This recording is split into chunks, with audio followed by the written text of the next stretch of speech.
Just the general overview first, Rich. I thought 20, 25 minutes in, James looked like we're going to have a real contest. I thought we started pretty well. His ball movement were all right. Looked quite threatening with the ball. Defensively, we weren't too bad.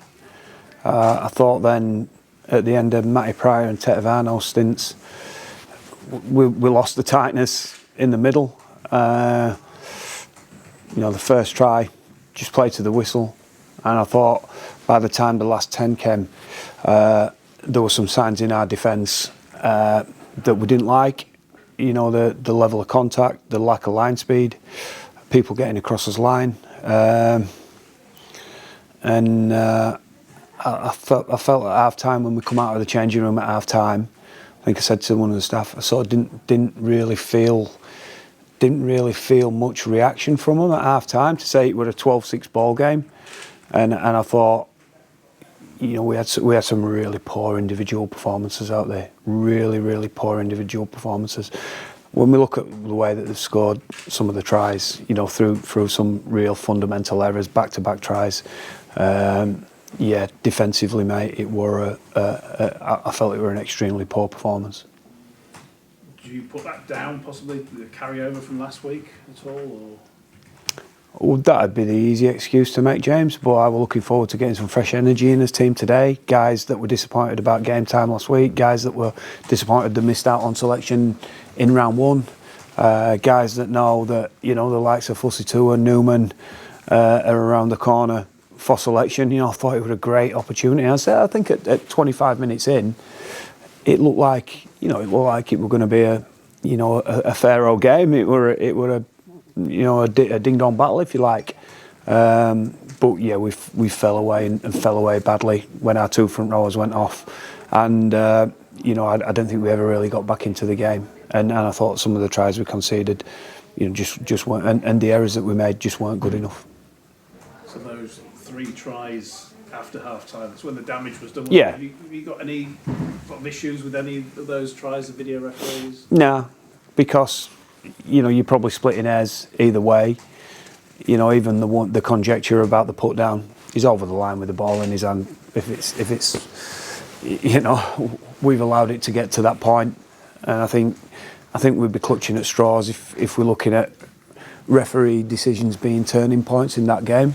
That's absolutely not the case.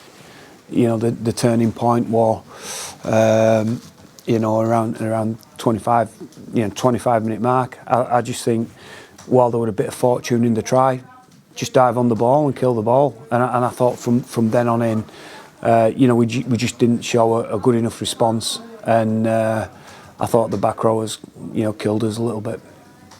You had a 2-man bench towards the end of Yeah. What's the latest on Ash and Cam Smith? Ash's hips tightened up, and Cameron had a bad back coccyx, so we'll wait and see. It's way too early, James, to know.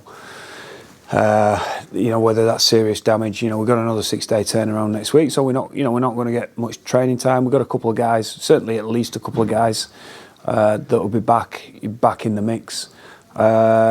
But yeah, majorly disappointed. I thought it were a really poor performance, and I thought after our effort last week, which were magnificent, we just didn't have the same vigour about us defensively at all. And as I said, I thought we had some extremely poor individual performances out there.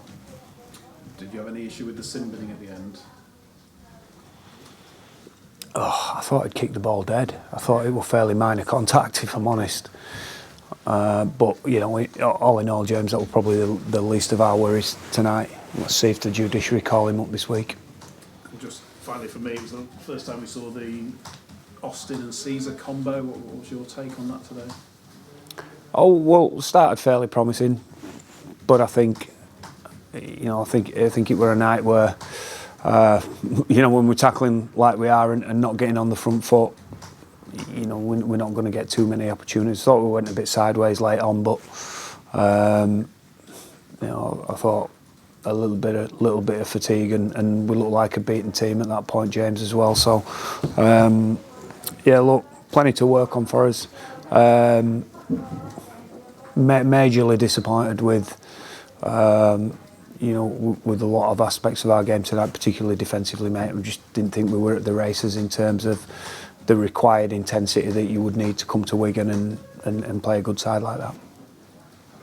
Thanks, Rich. Cheers. Rich, is it even more disappointing just on the back of how well you played last week to not back it up or to not give a better account of yourselves this week? Oh yeah. It's disappointing. You know, any loss is disappointing anyway. But considering, as you say, at 20-25 minutes, we thought we look like there's a game on here.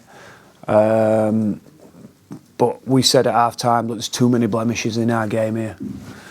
You know, this is going to be a high completion, territory, field position, and you know both teams are wanting to turn each other over at the right end of the field. But I mean, when you concede tries from kickoffs, I think that's a fair indication that you're nowhere near where you're supposed to be. You know, we'll have a look at it. We'll have a look at it as we always do, as preparation. See if we got it all right and wrong. But yeah, I felt with too many players that were just way off the mark tonight. And just on Richie Marler's injury, did you find out any more from the specialists? Yeah, he'll have, not in terms of time frame, look, he'll have surgery on Monday. He stayed down in London to get the surgery, but until they've actually done the surgery, he'll give him a more accurate guideline on timelines on that. And anyone back next week? Just David, is it? And Brad? David, Brad, Newman will all have a chance, and then we'll have a look. You know, we'll have a look at the tape and decide on a team going into that. But we need to understand what the wash-up is from this tonight, and if we're going to lose anybody out of here as well.